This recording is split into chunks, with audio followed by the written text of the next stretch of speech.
Look at me. Sure. Look at me. Sure. I'm the captain now. That's right. That's right.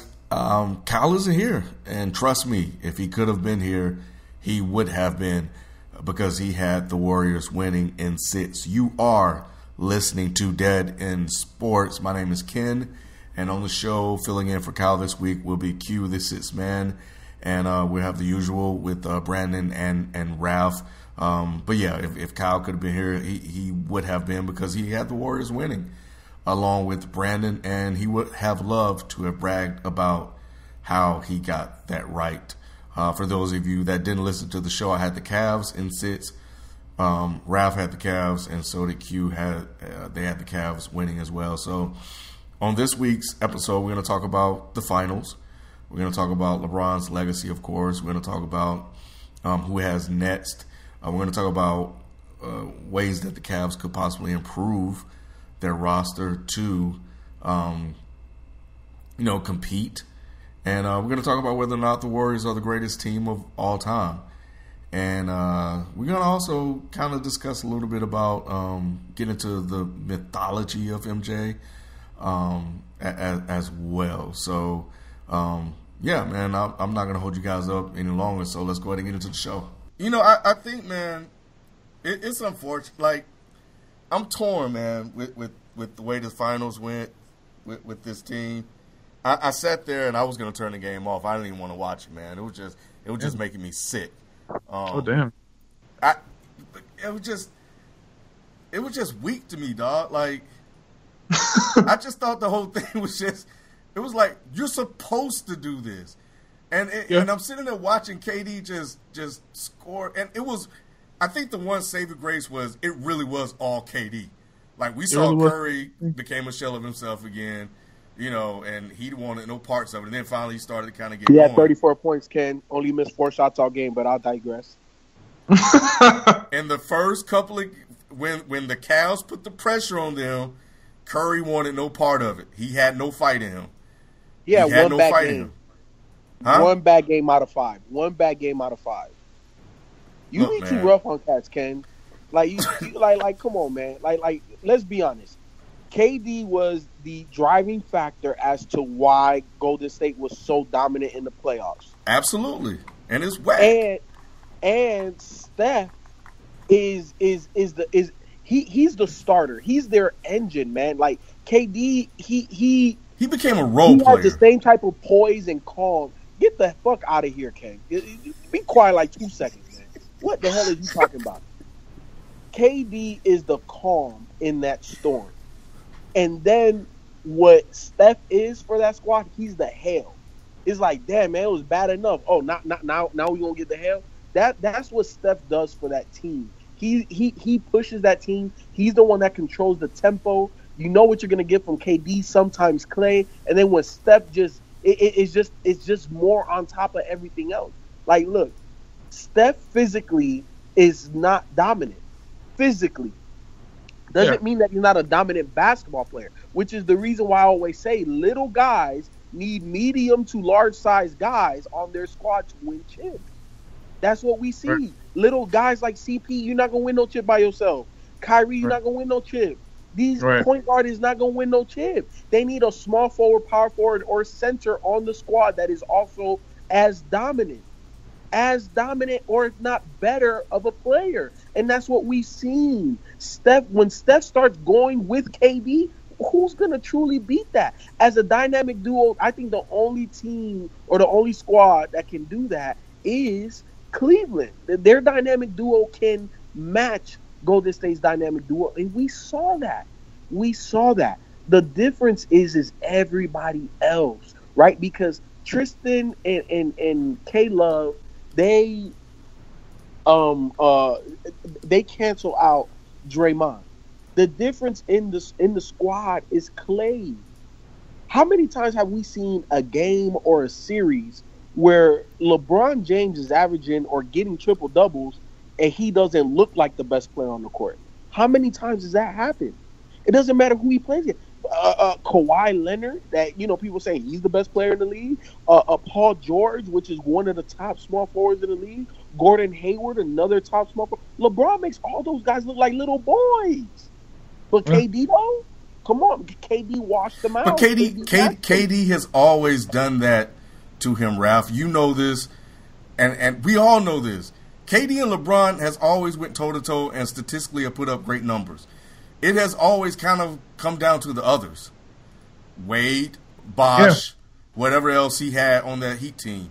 This year, you know, it was Curry, Draymond, Klay Thompson, and that system. And that's where Cleveland. You know what, man? Tyrone, however you say it. Here we go. He won a championship off the back of LeBron James last year.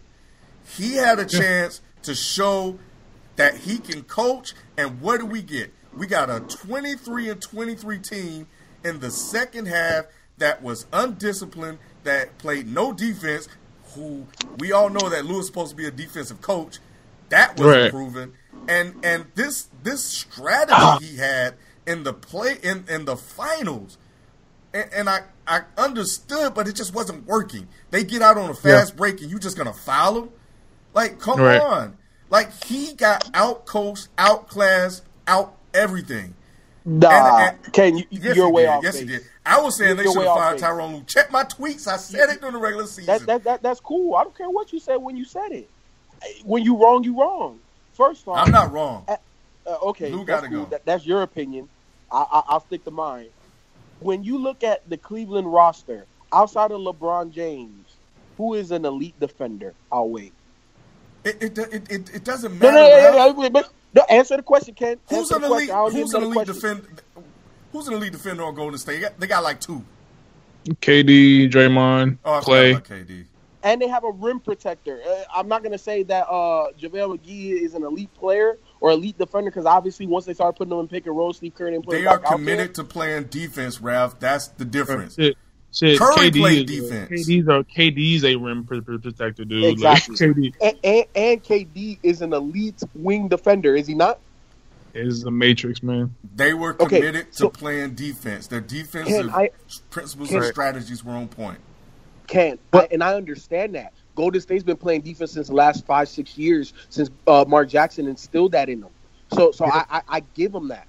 But their personnel defensively is better than Cleveland's defensive personnel. Hands down, it's not even close. We talking about Richard Jefferson is a defensive stopper for Cleveland. Come on, man. Come on, Ken. Come on, Ken. I mean, dude. This fool begged to guard KD. Literally, if you put Andre Iguodala on Cleveland, he might be their second best defender, dude. Like, he literally might be. Exactly. And you know what? Like, Iguodala is their sixth man for Golden State, and you see how he plays meaningful minutes, dropping 20 off the bench. You can't get that. Exactly. So we talking about KD's an elite defender, Draymond's an elite defender, Klay's an elite defender. Iguodala is still a top defender in this league, dude. They got 4 guys right there that I named. Cleveland only has 1.5 with Shump.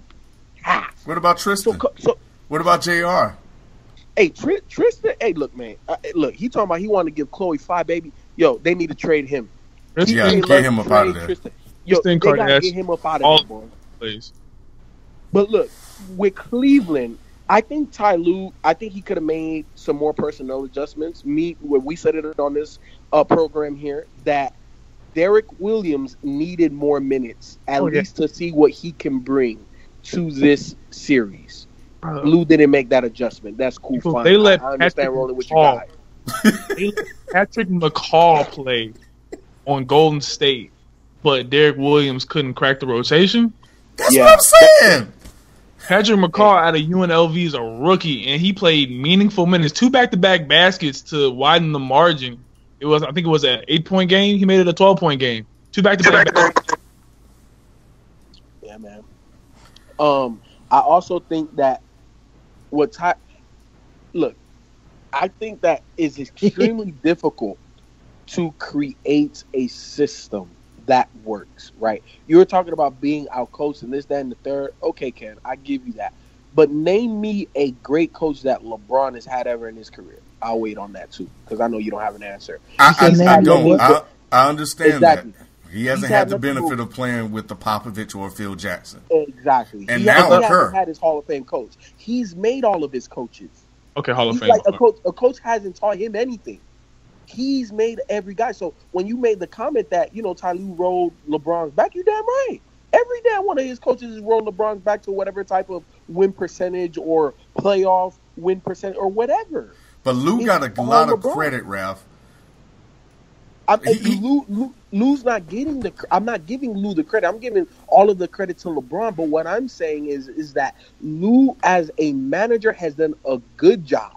Now I'm putting him in that, like, after this year and after this series and seeing what we've seen, I'm starting to put him in the Scott Brooks category, where you can manage these guys, you can assemble a top team, but can you make them a championship team? Because when you have an isolation player like Kyrie, and then you have a ball dominant player like LeBron, it's difficult for you to change what they do best, because they're always going to rely on what they do best. So I think it's gonna have to come from somebody bigger than Ty Lue. I got a question for you. Do you think that LeBron likes being as ball dominant as he is, or do you think he would prefer to play in a system that could take advantage of what he does best, which is basically see the whole court and pass and make everybody better? I think he would prefer to be ball dominant. Name me a point guard, and I'm putting him on a point guard level in this regard. Name me a point guard, pass first, score, whatever, that doesn't want the ball. I'll wait. I don't know, Ralph. I don't know. I think he would like for the game to be easier. I agree that he would like for the game to be easier, but for LeBron, he just wants guys that can hit buckets. That's easier for Bron. I think we're missing one side of what we're trying to get at, and I think that is this. And I want everyone to chime in on this, because I think this is an important thing that we need to discuss. When we talk about LeBron James, in my opinion, is probably the only player in the NBA whose opinion on signing players is one of the utmost important things to management.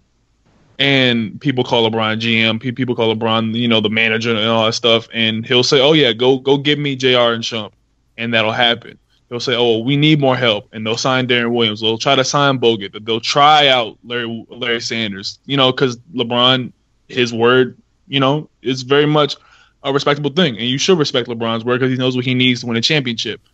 But do we think that there is either some blame or maybe some short-sightedness on LeBron trying to max out the contracts of people like J.R. Smith, trying to give people like Tristan Thompson $80 million? Yes. But hold on. Let me finish, though, because what we're seeing is, and I know what people's going to say, he only did that because that was when KD was in Golden State. He had no way of knowing that was going to happen. But at the same time, do we still think that maybe it was a little short-sighted to think that those guys were enough at that time? Because even before then, they still hadn't come back from 3-1. That was that offseason. You still think that $80 million, the $110 for K-Love, the $60 million for Shump, the I don't even remember if it was 80 something for JR. It was way too much. No, I think 82 for Tristan Thompson. Yep, yeah, $80 million man. Do you think that there was some short-sightedness and maybe LeBron kind of relinquished optionality there? No. And the reason, I got two reasons for that. Number one, those guys earned their contracts, right? And again, LeBron doesn't sign the checks. It's up to the GM in the front office to negotiate the best deal for the organization, right? Because in business, it's all about compromise. Two people are not going to be happy. If a deal comes down and both guys are angry, that means it was a good deal because both guys had to get something up. And if you're acquiescing to every LeBron James need, then that's a problem on the organization, because there has to be a little bit of a separation. Now, in terms of the roster, I'll ask this simple question. if Golden State didn't have KD, does this Cleveland team beat a KD less Golden State Warriors? I think so. So I don't know. With that, I do. Get the fuck out of here, man. With Matt Barnes, I truly don't know due to the fact that Draymond Green was suspended and they lost their rim protector. No. We're not talking about last year. We're not talking about last year. We're talking about this year, bringing back the same squad. Maybe a couple of, obviously, some guys not going to be there. Festus Ezeli because he went to Portland and stuff like that. But the main guys, take out KD, insert Harrison Barnes. Do they beat Cleveland? Hell no, because this they was had all nobody KD. to stop Bron. This was all KD, man. Exactly. So for me, no, LeBron didn't have short-sightedness and him telling the organization, sign my guys because we need them to win. Now, when KD goes to Golden State, it's like, holy crap, we ain't got nobody else for KD. I got to do everything plus guard this guy. And they got 3 guys that they could throw at me. We got 1 guy that we could really throw at him. That's an issue. That's not short-sightedness that happened after the fact. But at the same time, Rev, like, you know, JR, you knew what JR was. You know what Shumpert was. Tristan was the one that you know would go to war for you. He had a bad series against, this year, but he showed up last year. He helped turn that series around. And then JR showed up too. And finally, JR did show up last year. Yeah, he showed up in Game 7. The last 2 games. He shows up late. He shows up late to the party. But Game 7 is the most important game of the finals, dude. What are you talking about? But they shouldn't have. The point is, if he would have showed up at the very beginning, if he wasn't on CP time, they wouldn't have been in that hole. But Ken, fine. Wait. Hold on, B. I'm going to shut all this down. What is J.R. Smith's role on the team? What is he? Right now, it's play defense. He's a role player. You don't expect this guy to give you 20-some points 4-5 games out of a series, Ken. Come on, be better than that. If JR would have showed up and when they didn't have Kevin Love and when they didn't have Kyrie, they would have beaten Golden State in year 1 when LeBron was going to work. If Shumpert would have showed up. They didn't show up. That's why I picked them. I just knew for a fact that they were going to show up and do something because LeBron just needed them to contribute. That was year 1. Year 2, he was MIA until they had nothing left, and then he started to show up. Like he had a couple of big shots in Game 7. This year, he was gone until the last 2 games. You cannot. Yeah, I knew JR was gone this year. It's a waste of money, dog. Shumpert is known for like at least 2 or 3 boneheaded plays a game. Dude, the thing is, let me interject here. The reason why I believe that there is some short-sightedness, not like completely, but there's some short-sightedness on LeBron's part, because if you want something completely non-contingent on Golden State adding KD, is you signed Shumpert to what I believe it was something like $40 million or $60 million. I cannot remember. Somebody please fact check that for me. All I know is that it was way too much for what I think Iman Shumpert brings to a team. If you're LeBron James, what was his number 1 drum that he was beating this year?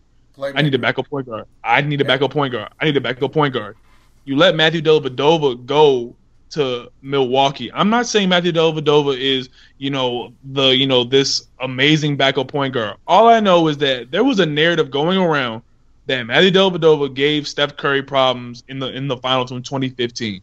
All I know is that Matthew Dellavedova can hit an open 3 occasionally from time to time, and he can play some defense from time to time. And he's a very capable passer. He knows how to play. He knows how to play with a LeBron James. So you see him fitting in Milwaukee because he have a similar player in Giannis who is a point forward. So he knows how to play with the Giannis. So I believe giving Iman that contract, and I believe some of the money that JR got could have went towards either re-signing Dellavedova or going out there and finding that backup point guard who maybe could have suited you better than a Dellavedova did.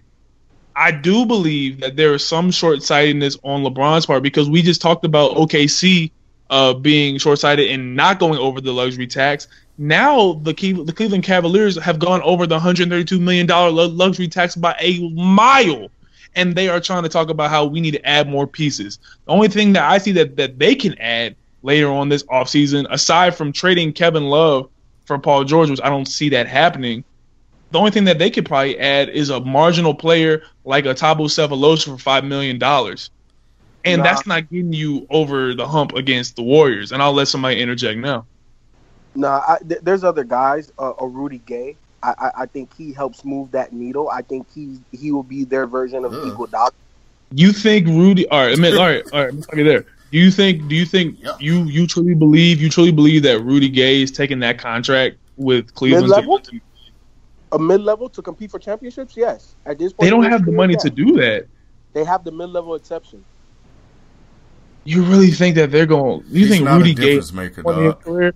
He's no, and I'm not even talking about I'm not even talking about his skill as a player. You think he's going to take a mid-level exception to be on Cleveland when he could go to Houston and get more money? Yeah, because Houston ain't making it out the West. But it has nothing to do with. Here's the thing. We don't know what is in Rudy Gay's heart. If you want to win, you'll do David West.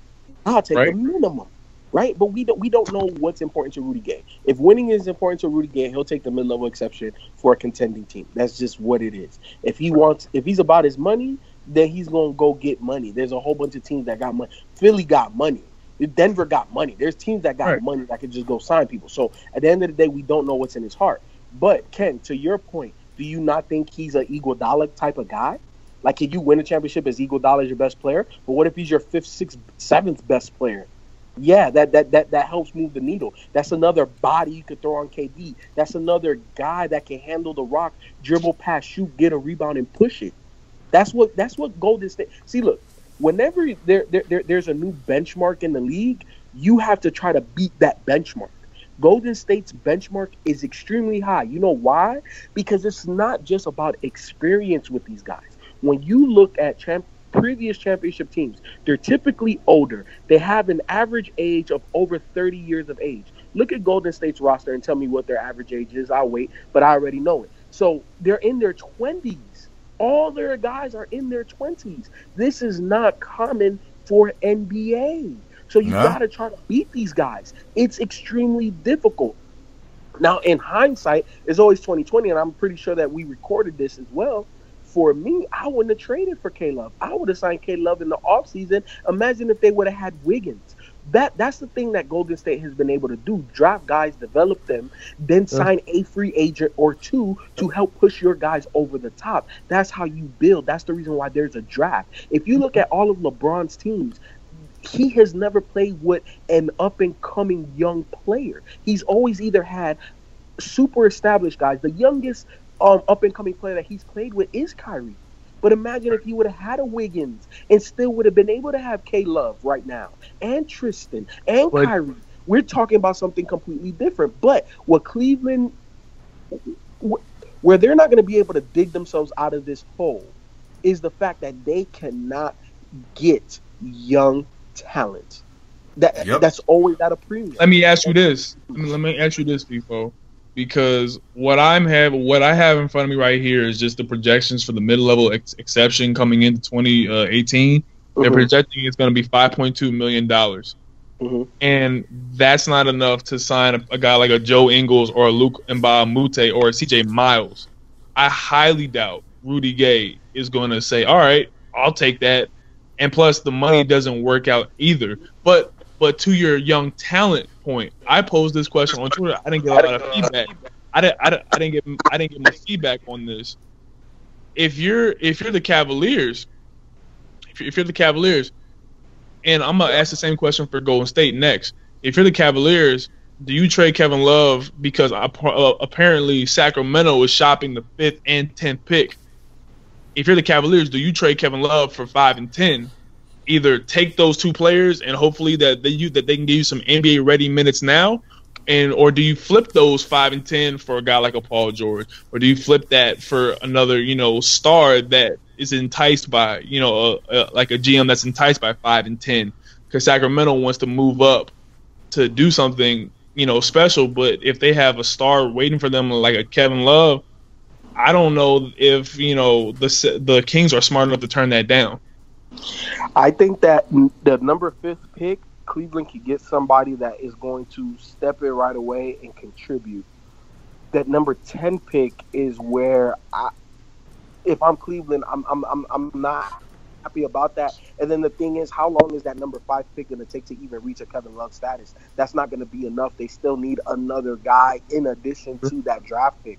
So I don't think – I think where Cleveland is right now, what they need to do is they just need to make trades. They need to move some – I think everybody is tradable outside of Kyrie and Bron. Right. I think that they need to move Tristan because Tristan showed, especially in these finals – he had, I want to say he had like 10 or 11 rebounds through the first 3 games combined. He had finally a breakout game in Game 4 where he had 10 rebounds. That's unacceptable. If you pay a guy $80 million to rebound and he can't rebound, you got to trade him because now he is a major liability. And this is not like a guy that can hit 15-footers consistently. Part of that was coaching too, though. He became a focal point for Steve Kerr.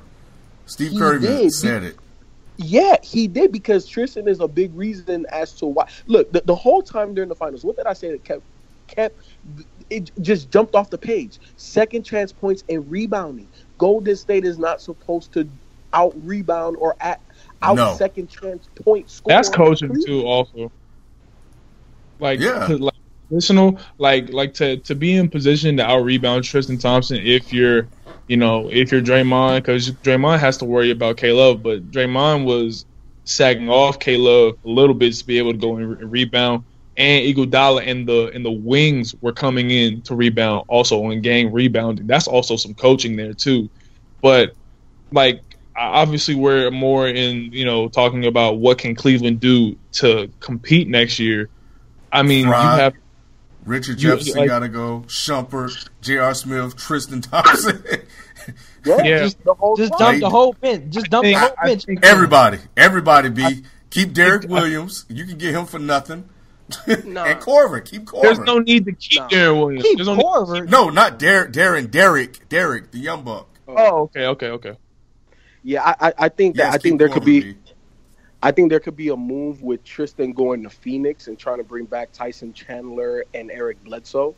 I think that's a good move for them. Obviously, you get your rim protector and Tyson. You get a backup PG that allows you to go small with him and Kyrie both on the floor at the same time.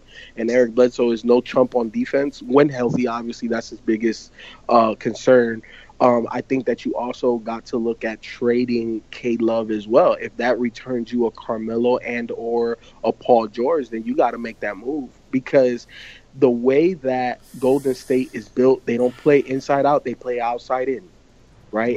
And you have to have perimeter defenders at a great to elite level, not even good, because they're going to make good defenders look like bums out there. You got to have great.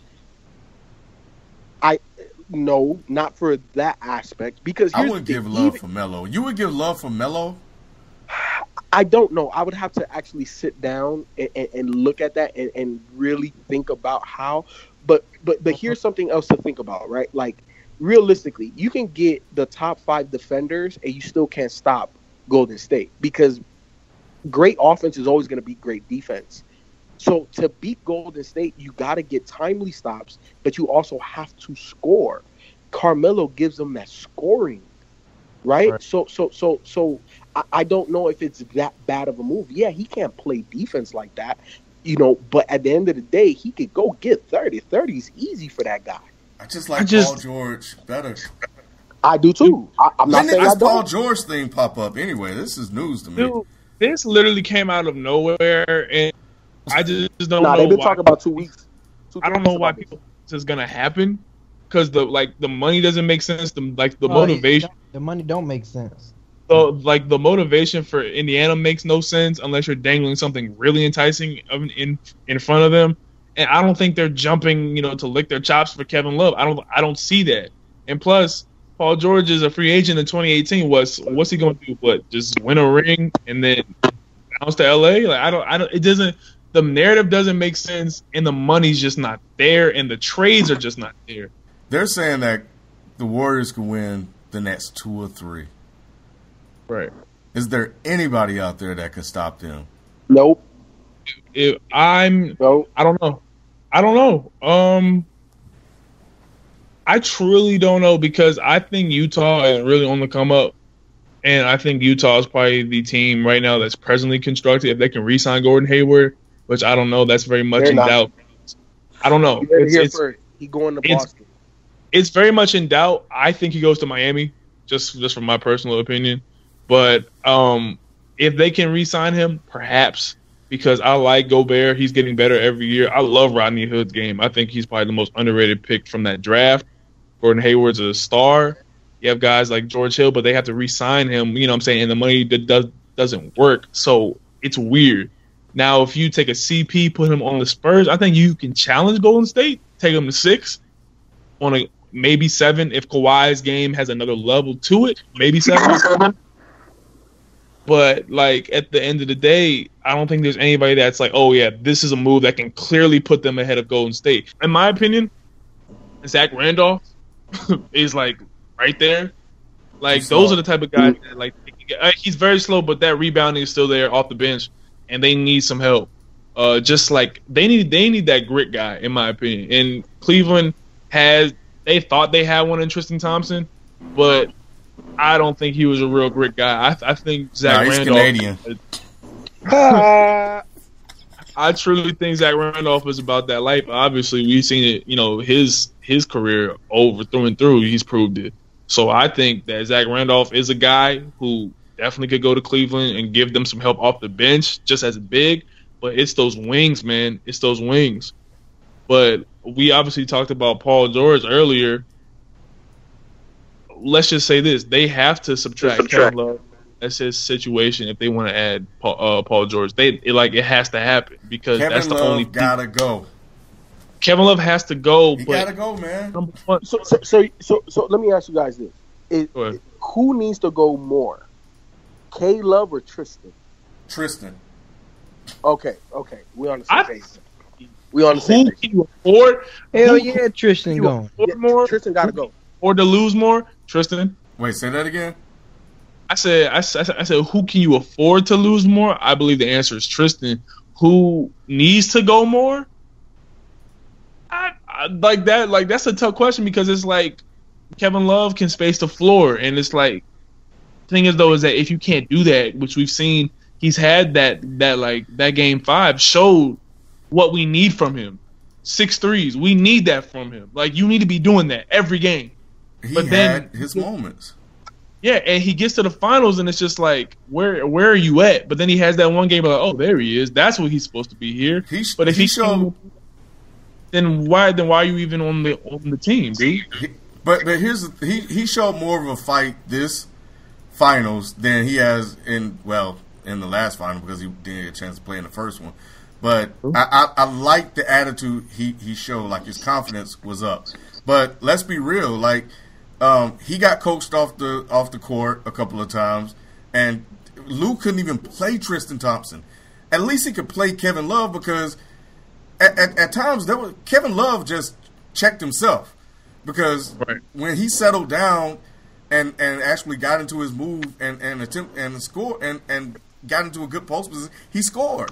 But whenever he rushed his shots, he panicked and he missed everything. So if he could just settle down, he'll be okay. Tristan Thompson, they couldn't even play him at all. Tristan Thompson, they couldn't play. Shannon Fry, they couldn't play at all. Richard Jefferson begged to get on the court to guard KD for what? I have no idea. Because he couldn't guard him at all. He was just out there. And he needs to go too. Get him out of there. They should have let him retire. Dude, I don't know, man. Like, honestly, like the guys I'm seeing that they could add, like even at 40 years old, I still think Vince Carter might be too much money for them to bring in. Like, I don't know if LeBron calls him up, yo, Vince. No, man, that's Richard Jeff Part 2, man. Nah. Look. And the thing is, I do think Vince is actually still a capable player in the NBA, which is crazy. Because he's always been a better offensive player than Richard Jefferson, even when they both played in New Jersey. Like, nah, man, look, where VC is right now, could he help Cleveland? Yes, but he doesn't move the needle against Golden State. If you can trade Tristan, keep K Love, and add another offensive weapon, to me, that's the move. Right. I wouldn't trade K Love first. I would definitely see what the market is for Tristan. Right. Because K Love is a viable commodity, man. Like, how many guys in the NBA at that position can do what K Love does? There's not many guys. He's valuable.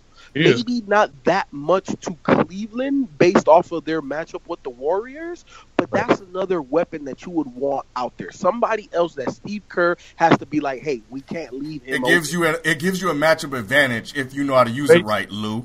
It's facing the floor. That's all it is. Like, it's facing the floor. You like you can't clog the middle for LeBron because you have K Love out in the wing. Like, that's understood. Exactly. For people, that GMs, there are a lot of stupid GMs, but there are GMs who aren't that damn stupid. All right, man.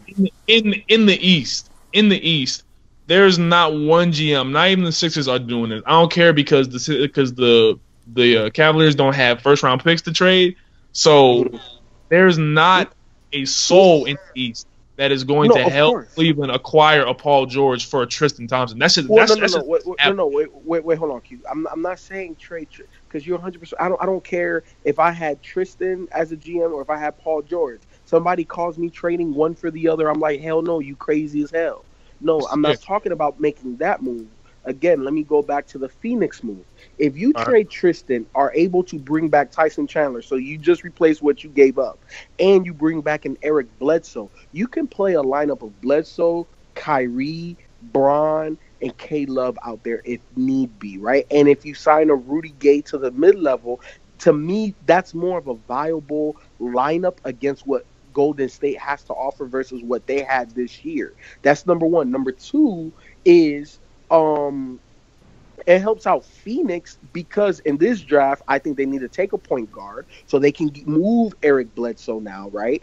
And then if you have, let's say they take De'Aaron or whoever, right? One of these fly point guards out of this draft, you take them. Then you have Devin Booker at your starting two. You need a big man that can go get you some boards and get you second chance points. So basketball wise, it makes sense for Phoenix. And again, there's other options, but to me, I like Phoenix because even if you can't get Bledsoe, you can still get Brandon. Phoenix has a lot of little guys that you can that Cleveland can use. There's a lot of teams, just like you mentioned, the Kings. There's a lot of teams that are not contending that have guys that a contending team can use. And I think that any team in the NBA can use a guy like Tristan, right? So I'll give you that.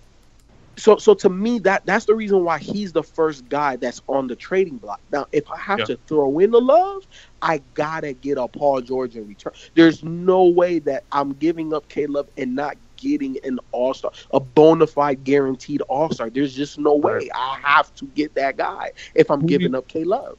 Here's what I want to know, because this has been floating out there a lot. Is this the greatest team ever? This Golden State team, you guys think this is the greatest team ever? Did LeBron just lose to the greatest team ever? Dude, I hate questions like this because it doesn't take into account that basketball changes over eras. I think this is the greatest team probably of the 2010s, hands down. But if we're comparing this team and we're putting this team in the 1990s against the Bulls, I don't know because the game is slow. I mean, the game is faster actually, and they get away with much more physical play. So you can put KD on his ass and not get ejected, unlike Draymond should have been in Game 5. But at the same time, I do think this is probably one of the greatest team top 5 that I've seen, play basketball. Just talking about tape, not me seeing the Showtime Lakers because I wasn't alive, but just seeing people play. This is definitely top 5 for me. But we can't talk about this is the greatest team ever because eras matter, dude. The game is much more faster. People are going out to 3-point lines in transition. This is not the game where you go to the rack all the time. It's not the 90s no more. It's not even the early 2000s where it's more of an ISO type game. I don't know. But doesn't that lend itself to the point that they are? Because if we're trading threes for twos, right, just like Magic said that his Showtime Lakers would sweep Golden State, I don't know how you do that because I know that can't nobody guard Kareem, right? We know that because he's number one scorer all time. But he scores 2 points where they got 3 guys that can go get 3 points for every 2 you get. How do you beat that? How do you beat that? I just don't know. And I've seen a lot of basketball. I'm not going to say they're the all-time greatest team, but they're definitely in the conversation because an all-time great team has to do it over the course of years. You have to have a run. And That's true. is, for this team, this is the beginning of their run. So if they can dominate the NBA for the next 2 to 3 years, then yes, we have to put them up there. But if we're talking just this 1 year, they can compete with any of the all-time greats. I think so too. And I'll put it to you like this. There's always a supremely unique player or two on these all-time great lists. Name me another 7-footer shooting guard on any one of these all-time greatest teams. Name me another player on any one of these all-time greatest teams that has 30 to 35 foot a 3-point shooting range. Oh no! Right. So to me, they're up there. I'm just not going to say they're the greatest, but they are in the conversation. They're definitely there. Definitely like. Of course, if you list, the top 10 greatest teams of all time. I have no issue. Top 10, top 15. Like if you just did a list of greatest teams of all time, each year. Now each year, like the '96 Bulls, the '86 Celtics. Like if you list like the top, the greatest teams of all time, I have no issue putting this 2017 Golden State on that list. I mean, now where I'll rank them at, that I don't know, but I don't have an issue putting this team in the top 10, top 15 greatest teams of the NBA history.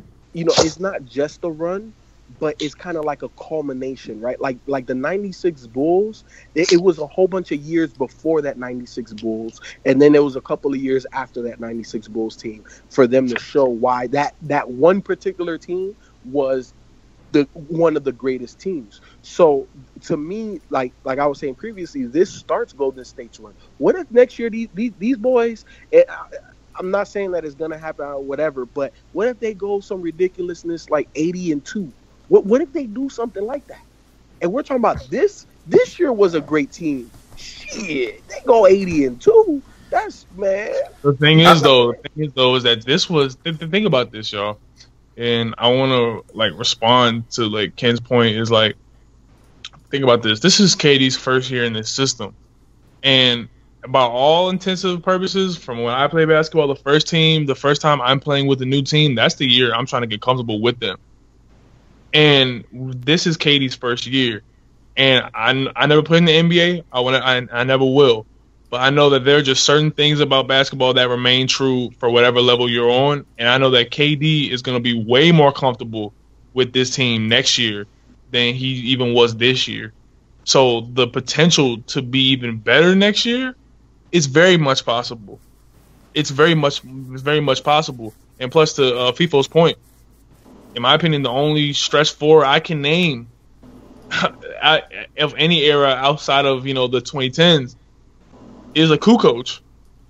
Kukoc is the first stretch four I know of to be able to hit threes and be able to play the four. That's the first stretch four.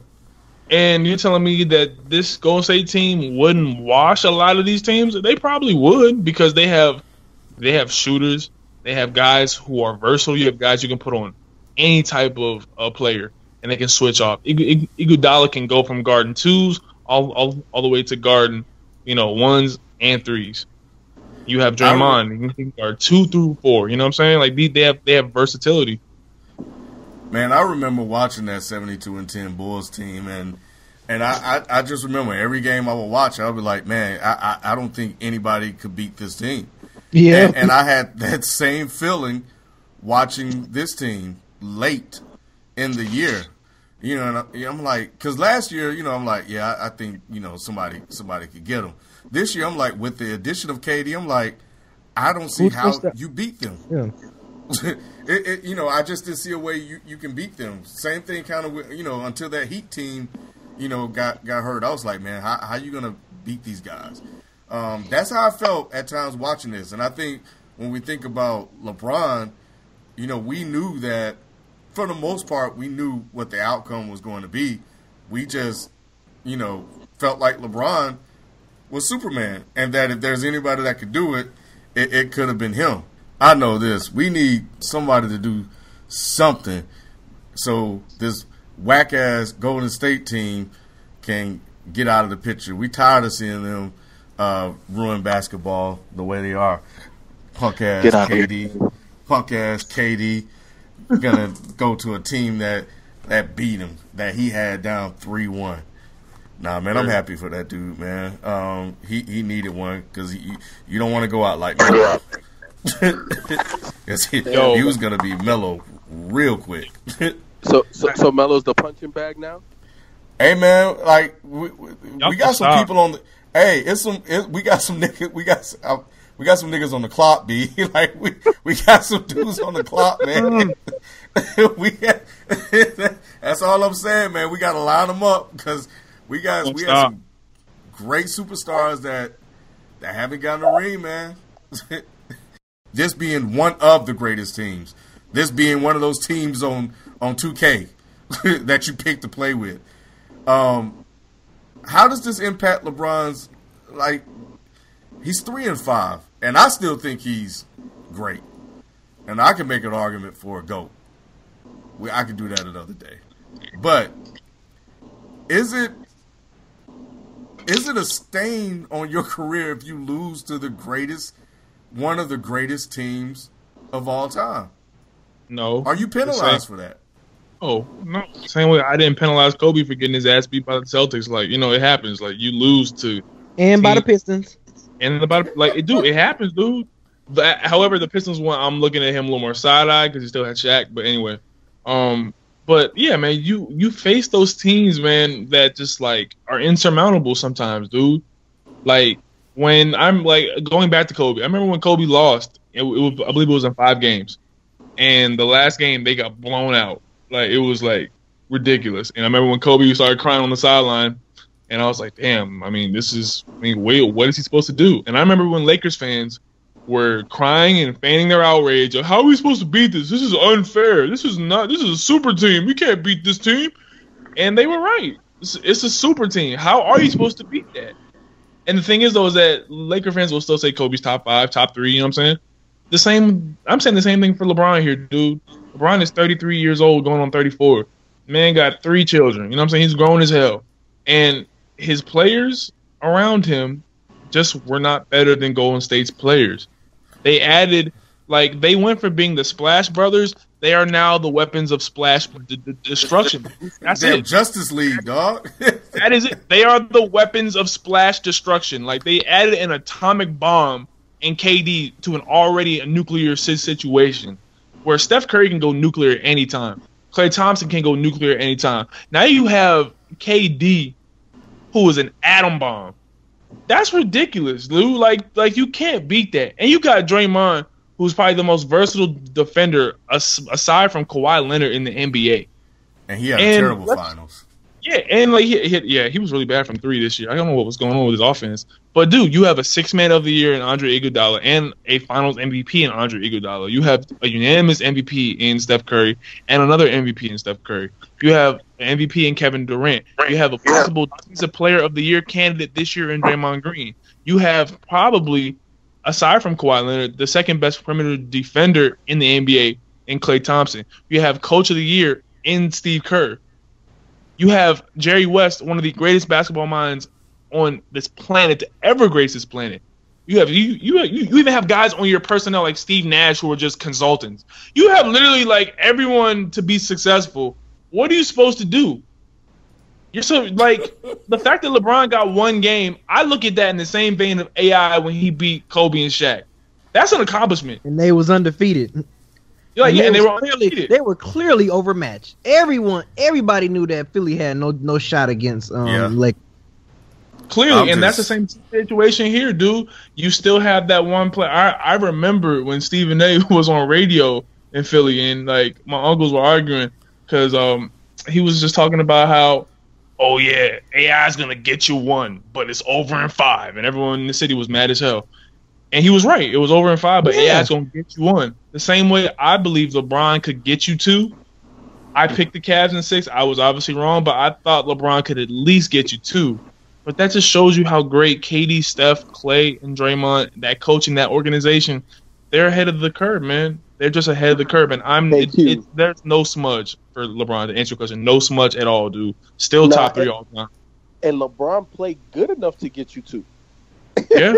It's not like we have to question, man, where was Bron? It wasn't Dallas. Triple-double. Yeah, he averaged. What else was he supposed to do outside of growing about 2-3 inches so that way he could maybe affect KD's shot? There was nothing else that this man could do. He did everything that a superstar player, a leader of an NBA team, franchise, and organization is supposed to do. The man played hella minutes. The man played tired. The man did everything on the court and off the court that you needed from him. Look, here's the thing. The LeBron lovers don't see a problem. The LeBron haters say that this is the reason why he'll never be the GOAT.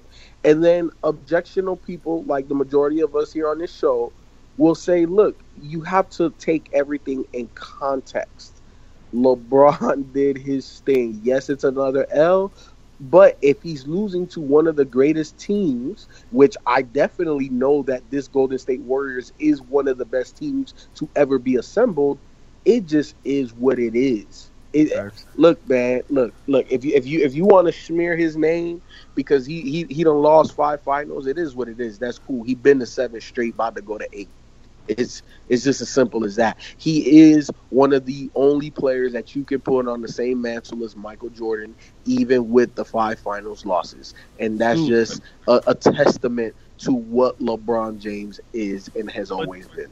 But FIFO, we have to speak on just the finals losses because people look at numbers and then that's the entire story. First and foremost, LeBron's second best player in his first finals loss, fucking Mo Williams, third best player. I already talked about this. Bergeau, best player, Eric Snow. I give him a complete pass. He was a baby the same way I give KD a pass against Miami. A baby. And you're going up against Popovich, in my opinion, the greatest coach of all time, had playoff in 20 years. So you mean to tell me that that's a smudge on his record? Dude, the fact that he even got them to that finals by beating Detroit showed me that was his league as soon as he did that. So no, smudge. I will give you a smudge for 2011. Yeah, a superstar meltdown. It happened. Okay, I'll give you that. Came back the next year, beat KD. The next year, came back and beat the Spurs. People say that Ray Allen saved his career. Well, if that's the case, then Ron Artest saved Kobe's career too, dude. Like let's not act like this is not a team sport. Because I remember Kobe going scoreless for 6 minutes in the finals against Boston until Ron Artest hit that shot. So let's not do that. And Pau Gasol, in my opinion, Finals MVP. I'm not gonna say that. But let's move past that. Let's go to the next Finals loss. 2014, D Wade knee issues started to break down. Chris Bosh was not playing up to his potential. The roster was not that great. They had Rashard Lewis, Ray Allen. In my opinion, probably could have retired the year before that. But he was older, and he was just older, man. And they had. Dude, they had Odin on the team. It was a good team. They lost by a record margin because Kawhi Leonard's coming out party happened. Tim Duncan wanted revenge for missing a wide open bank shot against Shane Battier. It happens. I'm kind of giving him a pass for that just because of the roster that was around him. But at the same time, okay, all right, two bad losses. All right, then you go back to Cleveland, your first year back, and you lose Kyrie and Kevin Love. That of your big three, you take them to 6 games. That I'm giving you a pass for that, dude. I just am. People who say that he doesn't deserve a pass from losing his 2, answer me this: is Michael Jordan gonna beat the Utah Jazz without Scottie Pippen? And Jordan didn't win a playoff game without Scottie. So let's not act like you don't need help in the playoffs. You do. Coaching matters, situation matters, and people around you matter, dude. KD knows that. Yeah, dude, it happens. All right, so I'll give you 2016. What happens? And then let me flip this point on its head, because people want to give LeBron shit for 2015. Okay, so LeBron, his fans think that he didn't have help, but he still made it. He should have won if he's the greatest of all time. Okay, the very next year, what happened to Golden State? I mean, well, we lost Draymond and Bogut was hurt. What are we supposed to do? We need our players. Oh, okay. So you need help to win finals, right? The same thing that happened to LeBron in 2015. He didn't have his help. He lost in 6 games. The fact that he was even able to take you to 6 games shows you just how great that he is. So, yes, 2016 comes back from 3-1. I'm giving him no pass because he didn't deserve a pass because he won. Then you come back this year. You have to add KD, a top 3 player in the NBA, a transcendent player. And, dude, you have to add all these guys just to beat LeBron James. That's flattering to me if I'm LeBron. Yeah, he beat, by the way. You got to add an MVP 7-footer release point. Well, people said 12 feet in the air. Come on now. That's flattering to me. Well, so we look at his losses. I'd say only about 2. I say 3 of the 5 that he's lost are only, the ones that you can critique him for. Like 2015, I'm giving him a complete pass. 2007, I'm a complete pass. 2014, I'm giving him half a pass just because Dwayne Wade was just like not and there. He showed up. LeBron showed up. The rest of that LeBron squad showed up. In every every finals, LeBron has showed up. The only time he has not showed up was in Game 6 versus Dallas. Yep. And there was something else that Chris Broussard said that it just puts certain things into context. Michael Jordan in his 6 finals played against 9 Hall of Famers. LeBron has played against 26 Hall of Famers. Yo, he's had a tougher road. Let's be honest. LeBron has played tougher teams. He's had a tougher, maybe not road to get to the finals, but once he gets there, he's playing better comp than Jordan played. Right. Yeah, and that was the people, what you just said, people, that was what, the Jordan lovers would be like, well, Jordan had a tougher road to the finals than LeBron. But you can definitely argue that, or not really argue, but even make a point that LeBron in the finals has played tougher teams than Jordan. You know what I'm saying? Than Jordan did in the finals. And who leads the league in NBA playoff elimination games points per game? That'll be LeBron. That'll be at 33 a game.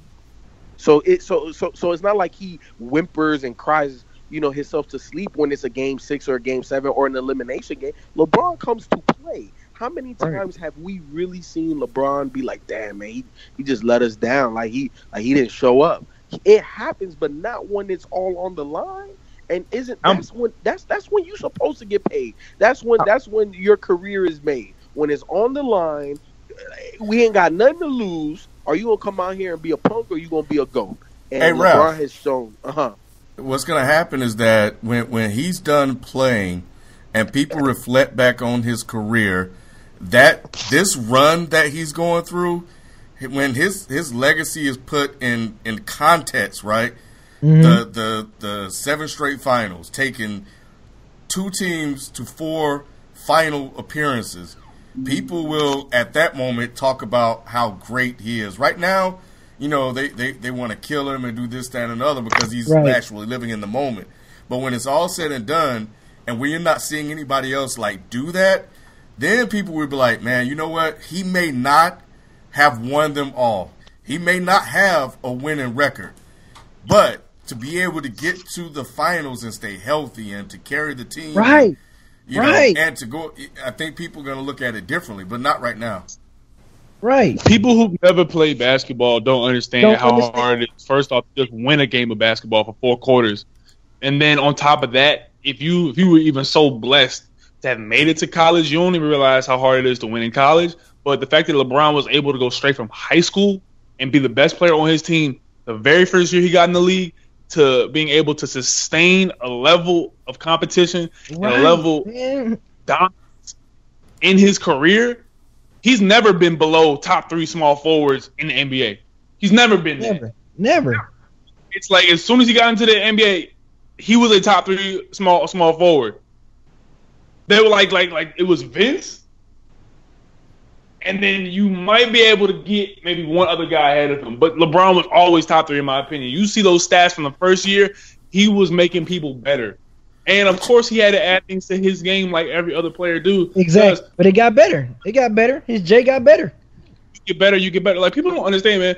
it's hard just making it to the finals in the first place. That's why Allen Iverson's championship, the one where like he lost, that shit means the most to me.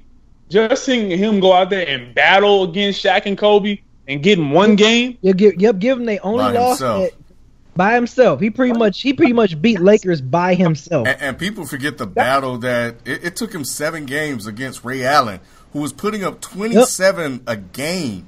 Ray Allen, Sam Cassell, and Big Dog. Mm-hmm. Bro, and Vince Carter missed a 3 to win that series. Like people forget that. They're like, and plus people don't understand. Let's going back to LeBron, man. Where do we do this thing? And I was trying to like make this point like many shows ago, but we had to go. Many people, when it comes to LeBron, or when it just comes to certain players who come along, it's this thing within human nature of just for sports where we like to mythologize people, we like to make them either angel or devil. And what we're doing with these guys like the LeBrons, the D-Wades, the Kobes, the people that come before them, we look at their career after they're gone and be like, oh my goodness, we were so privileged and so blessed to have seen this take place, so that we start to appreciate them more. I'm seeing this now with Kobe. I don't know if y'all are, but I'm seeing people who didn't even like Kobe, said they hated Kobe, said that Kobe was trash, all this stuff, right? Kobe's crybaby, all this stuff. They're starting to be like, oh man, I miss Kobe. Kobe was so good for the NBA. Kobe was a dog. Kobe was this and that. That's because Kobe's out of the league now, and they're looking at his career in context. The same way that all the LeBron hate just goes back to people wanting to protect Kobe and Michael's legacies. That's all it goes back to. Because LeBron coming into the NBA, he had that whole the chosen one, the next Michael Jordan. So the people who are Jordan fans who mythologize Jordan immediately put a target on LeBron's back to say, if he does not do exactly everything Jordan has ever done, if he does not win 6 straight and doesn't lose any, if he doesn't have the killer instinct gene, which is a fucking myth because LeBron is top 3 in clutch shooting if you look at the statistics, and they have to, make this thing where if he's not exactly like Jordan in every single way, then he can never ever be anywhere near Michael Jordan. And I just think that's such a disservice to yourself as a basketball fan because you're missing so much greatness. The fact that LeBron was able to beat that Pistons team by himself, I still don't know how that shit happened. I still don't know how that happened. LeBron by himself with that team around him beat those Pistons. Yep. And those Pistons just dismantled Shaq and Kobe's Lakers. Yep. So we need to we need to stop, man. Like just stop and take a breath and look at the entire painting. We're so focused on the strokes that are happening right now. Look at the entire canvas of this dude's career, man. He shouldn't even have went to that 2007 finals. His second best player, Mo Williams. Third best player, Eric Snow. Third best player, Varejao. Fourth best player, Eric Snow. Dude. I mean, he just put up a triple-double in the finals, first ever, and it went for nothing. It averaged. Yeah. And it was all for nothing. Yeah.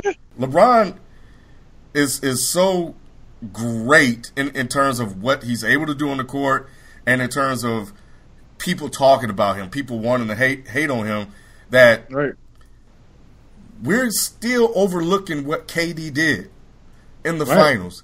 That dude was flat out. I gave him a lot of crap. It was FKD, this, that, and the other. I have my issues with the move. But I've always felt that, when I said, and I told FIFO this when we were working together, Portland should have drafted KD over Lamar over Odom. Yeah. I get why they did it, but, because of the roster makeup. But I'm like, you can't pass up a guy like that. I watched him play in Texas. He was the truth. KD, one of my favorite players. Curry before he became this guy, when he had the taco, strength fucking ankles, that was the guy. I was like, man, I love Curry. I'm like, man, it's going to be a shame Curry won't ever get to play out his career. So, while I have some issues, my personal issues with that team and how they carry themselves sometimes, it's still enjoyable to watch.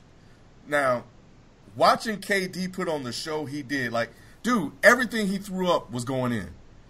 He had an answer for every single thing. And he was locked in. And what do people talk about? LeBron. Even now, KD is second fiddle. Yeah, he's a champion, but even now, all people are going to talk about it for the next week or two will be LeBron. You know, can LeBron's legacy, will he be the GOAT? Can KD pass LeBron now? This, that, and the other. At the end of the day, Ken, like, obviously you can, critique LeBron. You can say, certain plays here were stupid, or maybe he didn't look so engaged on certain parts. At the same time, the people who are saying that, LeBron is trash, those are like people who engage in hyperbole and say, LeBron is this and that, and they love to talk about he's not a killer, all that stuff. That's all hate to me. Man, there's a in the Jordan rules, right? The Ringer did an article on it, and they wrote about I think it was on page 95, and they said in the triangle offense, Jordan had like 12 shots, and he was mad, and they say he was pouting, and that and it was something along the lines like he didn't want to shoot, or that he was going to show Phil Jackson something.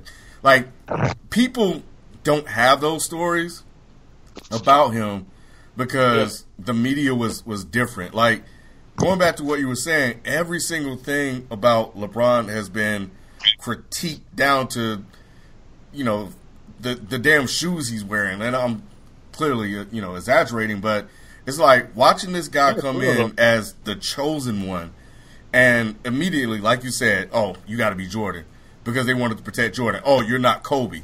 And they kind of did the same thing to Kobe, but Kobe reminded them so much of Jordan that they started to kind of give him a pass. But with LeBron, it was just different. And like, if he didn't have that, I think people may appreciate him a little bit more. But when you come into the league straight out of high school and people expect you to be, and I think they may have been saying that the best player ever, he's probably going to be the greatest player to ever play the game. I think he's lived up to that. This guy, his career just is what it is. Sometimes your path is already predetermined. It's not his fault he had to go play against a team loaded with a 73-9 team that added the second best player in the league. It's not his fault. A finals where as soon as he signed with Golden State, people were like, oh, yeah, they're going to win the championship. Yep. But the expectations on LeBron, and it was that somehow, some way, he'll figure it out. And it's I think it kind of was unfairly put on him to be like, oh, yeah, he's the greatest player ever. He'll figure it out. And we have these unfair expectations on a guy that, look, sometimes that team is just better. And there's nothing you can do. Jordan wouldn't have beaten that team. Ken, let's not. We don't even have to go that far. We don't even have to say that. Oh, Jordan wouldn't have beaten the Warriors. We can stay in his era and say that it is very debatable if they would have even beaten the Rockets. And LeBron is 33, going on 34 next year, and they're favored to go back to the finals again. Yep. And in my opinion, in my personal opinion, we don't appreciate LeBron enough as a businessman. We don't appreciate him enough as just a person and as a role model. If you wanted to have any role model in the NBA, it's LeBron James. He ain't got no. He is no dude. He has no scandals. Name me one as a player on any sport. I'll give you any sport. To the degree in which LeBron is famous, to the degree in which he is recognizable, there is no other player on earth who has ever been involved in zero scandals, have never had any off the court things, off the field, anything. Name Tiger Woods. Nope. Kobe Bryant. Nope. Rape case. MJ gambling. Fuck out of here. LeBron James. Never. Have you ever heard his name in, oh, LeBron has a baby mama, you know what I'm saying? Carmelo, just look what he did. I'm saying there's never been anybody at this level to never been any shit off the court. He's been the person to be able to brand himself since the time he's 18 years old. Name me a player who's ever branded himself through their entire career instead of letting the game brand them. I'll give you a perfect example of letting the game brand you. Dwight Howard. Everyone thinks he's soft because the game branded him soft, and he allowed that shit to happen. LeBron James doesn't let anything go past his desk without him signing off on it. Everything, every moment, he lives up, and he's always on the right side. Just look at what happened when the dude spray painted the N-word on his gate. He was on the right side of history. You'll look back on that and say, damn, LeBron advocated? Oh, my goodness. LeBron was such a role model, and LeBron went to 7 straight finals. Why didn't we appreciate him more? Oh, because we were too busy trying to protect Jordan's legacy instead of letting LeBron live on as this player and just witness what we are seeing. And remember I said that like about some months ago, like last year, Ken, when I was like, with the Jordan talk, I think people our age or older is like so caught in protecting that. Oh, that's what I grew up watching. I watched Jordan's whole career. Let me hold Jordan's legacy close to me, so I don't want to even mention another athlete's name that's better than Jordan when it comes to basketball. I remember saying that. I literally remember on this show. I said plenty of times that people our age and older they want to protect that. That's what they grew up watching, so they want to protect that. I understand it. Yeah, he's so feared, man. Like, the Warriors had to go get KD. They did, and KD knew he needed to go there, right? to win, and I think that's not looked at enough. And you know what? I think when we look at what we witnessed, 2 superstars go toe-to-toe in that finals. Unfortunately, it ended in 5. But we saw 2 juggernauts go toe-to-toe. We saw, man, this dude threw a self-alley-oop in the freaking game. He improvised because he got caught and didn't have anything else to do. So, Stephen A. said that KD and LeBron and other people in the league are looking to pass the mantle to KD. B, I think, even doing this show and just in conversations, we always felt like KD was next, right? Mm-hmm. KD is a couple of years away from being at on the decline. What I want to know is who's next, because this generation, this decade, this era is about to close. Who's next? Who got next? Real easy for me, Ben Simmons. You think so? Yeah, yes, I know so. I like that. Yeah, I don't think I know. I just needed to watch this guy for 5 minutes. He's the next guy. He's like the all the pressure, the star. That's going to be his league. Ben Simmons. It's going to be his league. Okay, and especially if Embiid can stay healthy, man, I think it's going to be easy. With or without Embiid. Look, there's certain players, right, that it doesn't matter what you put around them. Those guys are going to play better because this guy is just that great. And there's 2 ways that you can do that. You can just be so great individually that it raises everybody else, a la Russell Westbrook, a la Michael Jordan, or you just naturally put people in positions to succeed, a la Magic Johnson, a la LeBron James. That's what Ben is. Ben, it don't matter. You put 5 scrubs out there with him, man. Them boys is going to look like something that you didn't even know that they was going to be. There's going to be a Ben Simmons era. We had an MJ era. We had a Magic era. Yes. We had a Kobe. It's going to be a Philly era. And now it's going to be Ben Simmons. Ben Simmons got next. Yep. Ben Simmons has next. Probably Towns, Embiid, or Porzingis. But what about level, though? I mean, Rick Freak. I don't know if he got superstar on him, B. I think the next generation is going to be the renaissance for big men again, because the wings to me coming out aren't that great. Like, I love Andrew Wiggins' game. I don't think he's Kobe. Like, he's not going to be LeBron. I think he's going to be the second option on that Minnesota team until somebody makes a decision on whether if Karl Towns and Andrew Wiggins can play together. Ben Simmons is big as hell. it's a big man revolution, dude. Big men are going to revolutionize the game of basketball. Watch, we're going to see in very soon. It's going to be like, I mean, people said Ben Simmons is now 6'10", 6'11". By the way, they say he grew 2 inches. And like they say he grew 2 inches because he was like supposed to be 6'8", you know, 6'9", and the damn near 7-footer playing point guard. You got Joel Embiid 7'2", and Joel was 7 feet coming out of college, and he grew 2 inches over a summer. So I believe that shit. Man, I hope Dude can stay healthy, man. The thing is, though, is that I do think I think that he's gonna have that kind of career where we just gotta pencil it in like a AD, like okay, every couple of weeks he's gonna have to take like a game or 2 off. I'm not counting out Kawhi Leonard to take it from KD to be that next guy. That's I forgot about Kawhi. That's another good one. That's another good one. Not, especially if Chris Paul goes to San Antonio. I'm really not counting that out because the one stain on Golden State's record for me, even before they lost that one game, was what would have happened if Kawhi led them to a victory game 1? Does Curry start coaching differently? Does KD feel some sweat on the back of his neck? You know what I'm saying? Right. Like those type of things. Remember, they was blowing them out. They was blowing out Golden State. Up 25 with Kawhi, and all they have is Kawhi.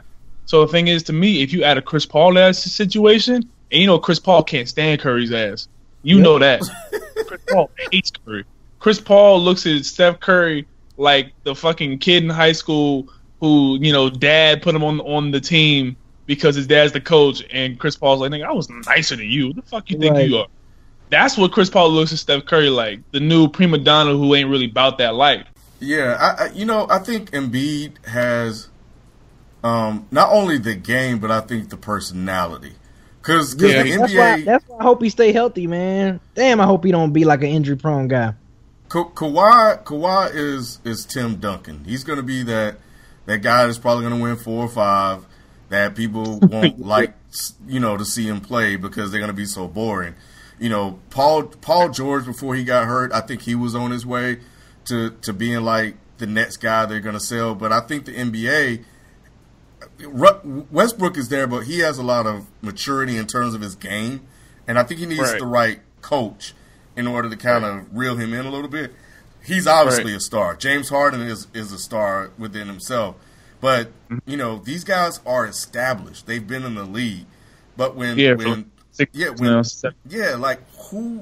gonna be? You mean so you mean like Ken, like who's like a second, third year guy who's gonna be that next guy? Yes. Okay. Yes. Like who got next? Like because when LeBron's gone and KD's gone, and Westbrook and Harden gonna be kind of towards tinkering a little bit down the end of their career by the time LeBron and KD retire. Because what is Russ? 27, 28 now? Who? Russ is what, like 28 years old? I want to say maybe 27-ish, maybe. Yeah. 28, James Harden, 27. Because think about it like this. When you remember this, B, when Jordan was on his way out, we were like, man, the NBA is in trouble. And then Kobe came. And then we were like, man, like... I've been saying but we had like a bunch of stars, though, Q. But I even take you back another level. Like, even when Jordan retired the first time in 90, when he retired, or so-called, took a break from basketball, and you remember people were like, who's going to be the next guys? At that moment, it was Penny, Grant Hill, and it was somebody else I'm forgetting. Damn it. But Penny and Grant Hill was going to be like they was kind of starting to push off them two as like the next, kind of face of the NBA when Jordan retired the first time. You know what I'm saying? Because this thing, Penny had the shoes, he had the commercials, and black folks loved them. That's always the key. Yep. They were accepted by black people. Yep. And the Grant Hill had the feelers going. Like Grant Hill was the only cat I knew back when we was coming up that was the reason why people was wearing feelers. Because when I was growing up, it was pretty much Nikes. Like if you weren't wearing Nikes or hooping in Nikes, you wasn't hooping in nothing right. But yeah, that first one, the first Jordan retirement, it was Penny and Grant Hill. When Jordan retired in '98, yeah, like you said, Q, yeah, Iverson, Kobe's, they was like the next, those next guys or whatever. And then LeBron, Melo, and Wade came along. and now they're on their way out. I mean, Curry and Draymond and Clay are kind of young, but I'm like we're LeBron has about 2 or 3 more years, man. I think he's just gonna up and quit. KD got about 5 or 6. Yeah, I don't think LeBron gonna like start falling off. I don't think we're gonna see him where he's like averaging 17 a game and or coming off the bench type of guy. You know what? Honestly, in my opinion, I just want LeBron to go on his like ring tour when he starts to get like not to the point where he's the best in the world anymore, but still serviceable. I want him to go on like that David West tour of like, oh, he's on the Lakers this year, and oh, who gets LeBron on their bench this year? Oh, LeBron's in Milwaukee this year. LeBron's gonna take his talents to Toronto this year. Like, I want that. Like, that's David gonna be West. so fun. Another victim of LeBron. Sam Presti is often praised for a lot of the things that he did. He drafted well, put together a team, went to the finals. You lost to LeBron, but you had a nucleus. You have 4 guys. You had Golden State before Golden State became Golden State. But he's not receiving, I think, the type of criticism for failing to keep that team together.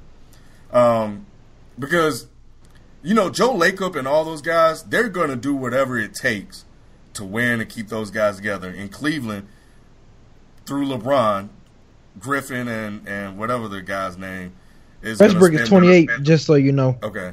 He's going to spend the money. I think people need to start looking at Sam Presti and what OKC failed to do as an organization. He got to be kicking himself. He got to be. Dude, like, Sam Presti's such an enigma for me as a GM because he does just enough. He does just the right amount of good moves for me to be like, okay, he's not trash, but then he just does the moves where it's like so mediocre. Like, oh, let me go, trade Cameron Payne for Doug McDermott. Like, okay, I see what you're trying to do. Okay, you made a move, but it's a lateral move. You know what I'm saying? So it's not like I can condemn it, but at the same time, we have to go back and revisit that whole OKC situation, man, where you had literally Serge Ibaka, Kevin Durant, Russell Westbrook, and James Harden, and you were so worried about luxury tax, that you said, all right, we got to trade James Harden for pennies. Steven Adams. Like you traded James Harden for a Subway discount $5 off coupon. Like, dude, you traded him for nothing. And you're seeing the dividends now. You're seeing the outcome now that Russell Westbrook is now on a team that was constructed to have a Kevin Durant. So now the team doesn't look as good because you have a bunch of defenders and guys that really can't hit open shots, but they can lock down and defend, and they have good enough defense. But now you're seeing that Russell on that team has to put in mega effort just for them to make the 6th seed. And that speaks to Russell's greatness. So you're seeing that you had damn near 3 superstars and a more than capable power forward and shot blocker. Mm-hmm. So come on, dude. Like, Presti has to understand that he messed up. He really did. And I don't blame KD for the move, man. Like, I really don't blame KD for the move. I've always maintained that if we are to talk about rings and how rings are the most important thing in a player's career, then we need to understand that players are not – sometimes a player is just not trying to be the GOAT, man. Like, can we just get that out in the open sometimes and just admit that there are just players who what you deem as soft is not soft to him. Obviously, Julius Erving said it best in the in that commercial. You either have one or you don't. And KD is so great, he needed at least one. We were saying that about LeBron. You need at least one. We looking at Melo and Chris Paul like, yo, what up? Where y'all rings at? Where exactly. y'all at? Like, bro, we look at we look at Carmelo like, oh, he's a bum. He never won. Oh, he's money over everything. Okay, yeah. Oh, I see. You know what I'm saying? Like everyone looked at them like they're bums, man, and not even just from the fact that like we discuss LeBron because we're comparing him to Jordan, and that's why his whole demeanor and his whole aura has always been rings. Where his ring at? Okay, he got one, but how about two? Okay, he got two, but Jordan got six. Oh, he got three, but that was only because Draymond got hurt. Bogut got hurt. You know what I'm saying? Like, it's everything is always qualifiers for LeBron's rings. But at the same time, a guy like KD, and people don't want to hear this because it's the dead-ass truth, KD's not trying to be the GOAT. KD doesn't care if you put him in your top 5 of all time. KD doesn't care if he surpasses, name a small forward, Larry Bird or LeBron James. KD is worried about KD's legacy, and KD cares about himself.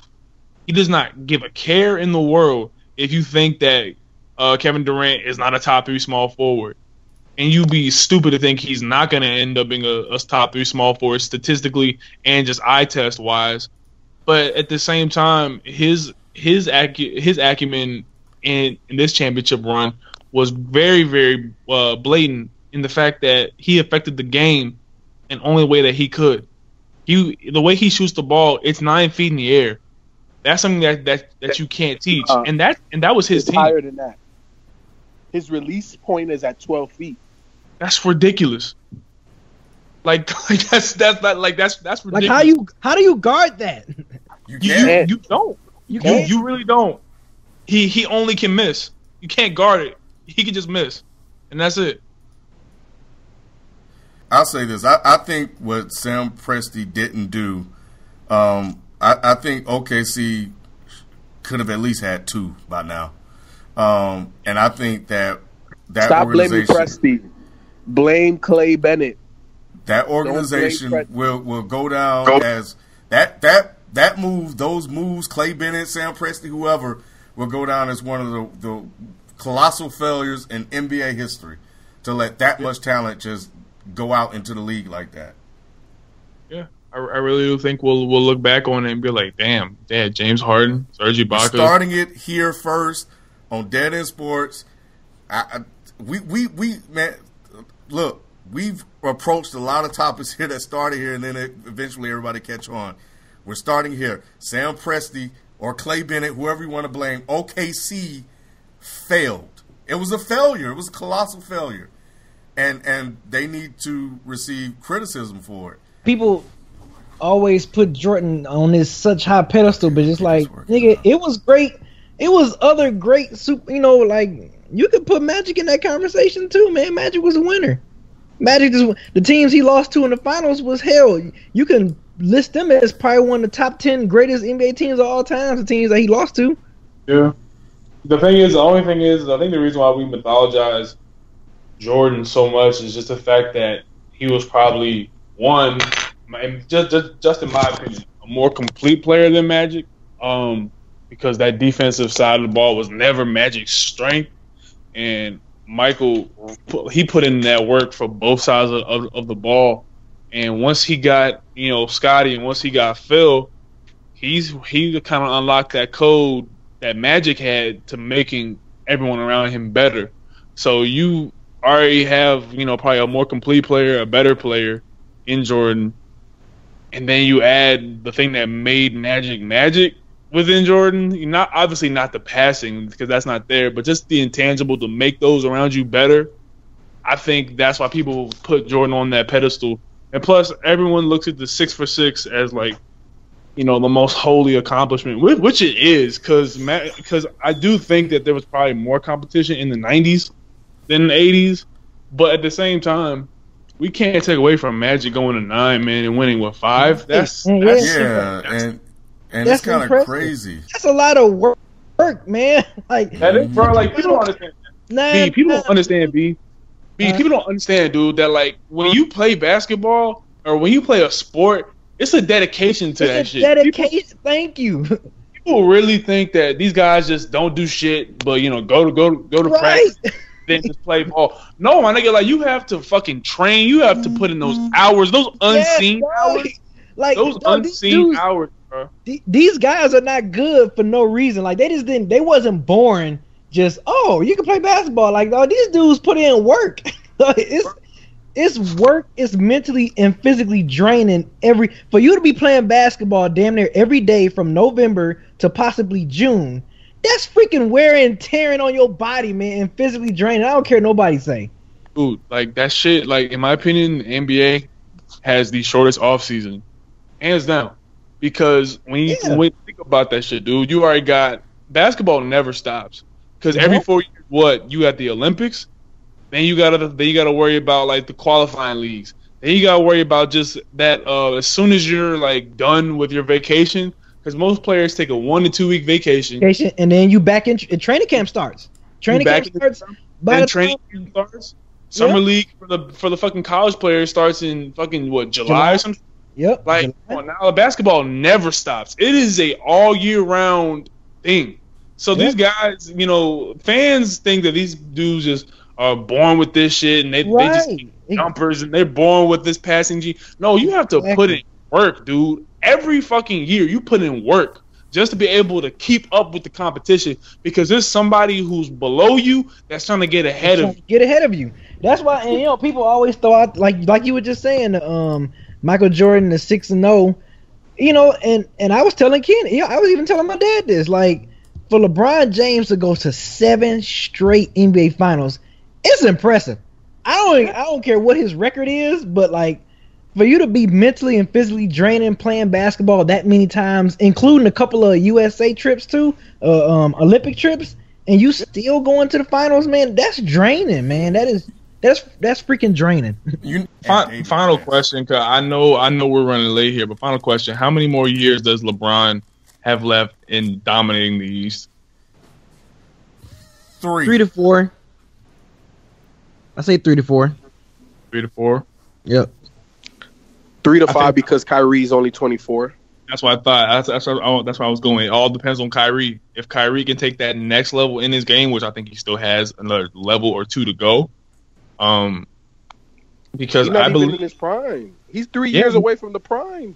He's not, man. Like he's not. The people it's crazy because Kyrie's been such a part of the NBA in my life for like the last 4-some years. So it's like, you think he's like 28, 29. He's 24, dude. 24. Like he's still putting it together. Like I just need it.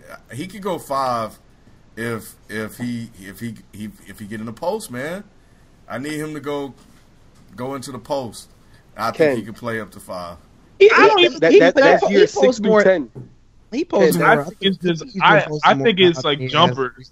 I think it's the mid-range jumper that's really going to extend his career, dude. Nah, I think it's going to be. No, I was just saying he's been posting a little more definitely than what he used to post. How often he used to post. I don't think he's going to just start going to the block just all the time. That is, I think he will. No, listen. I think he will. Look, we all know. We all get into Ken's age, and you can't really barely walk. You know what I'm saying? So when he get up there, because look, I think LeBron is going to play until he's 40, 41. I think he's going to have 20, 22-year career. I don't think so. I think so. I don't think so. I can see him just like being tired of dominating and just like doing something else. Becoming an owner or something like he said he wanted to be. I can see him leaving a little bit before it's his time. You know what I mean? And even still, he's what, 14 years into the league right now. He's gonna. I give him 38. I give him 38. Okay, that's still 7 years. So if you say 3 to 4, you saying 40 something? No, that's what. So you saying he gonna play like 10 more years? I'm saying I think he's gonna play like 8-9 years. 8 more. That's 8 5. or 9 more. I said 38. He's 33 now, so that's 5 years. That's doable. 38. Yeah, I'm saying he's gonna play more than that. I truly believe that LeBron James, just by his conditioning and the specimen that he is, him at 40 years old is like somebody at 35. Like honestly, LeBron gets another title, he's gonna retire. I don't think so. I don't see that. I don't think so, because that wouldn't, just like from what we've seen, that would entail that they just beat Golden State. 'Cause I don't see any team out the West coming out of the West. So that would mean that they beat Golden State. So why wouldn't he go back and want to beat them twice? That would further his career, and that would probably make him top 1, top 2 for me, easily. It should be interesting, man. The career of LeBron James, man. We need to appreciate this while we still got it, man. It's been one of the most interesting basketball eras of all time, centered around one player. Yeah, man. It's crazy. He is the staple of our league. I don't see there ever being another player that's as polarizing as LeBron James to enter the league like this. I just don't ever see it, man. And I think at some point he will be crowned the greatest of all time once people really sit back and analyze what he's done, in his career. But this guy, man, we witnessed something special, and some people are starting to appreciate it, but I think a lot of people will appreciate it after it's said and done. So anyway, well, we were wrong, all three of us. B was right, but it is what it is. Can't get them all. Can't get them all. Can't get them all. Can't get them all. Can't get them all. Can't get them all. Can't get them all. Can't get them all. Can't get them all. Can't get them all. Can't get them all. Can't get them all. Can't get them all. Can't get them all. Can't get them all. Can't get them all. Can't get them all. Can't get them all. Can't get them all.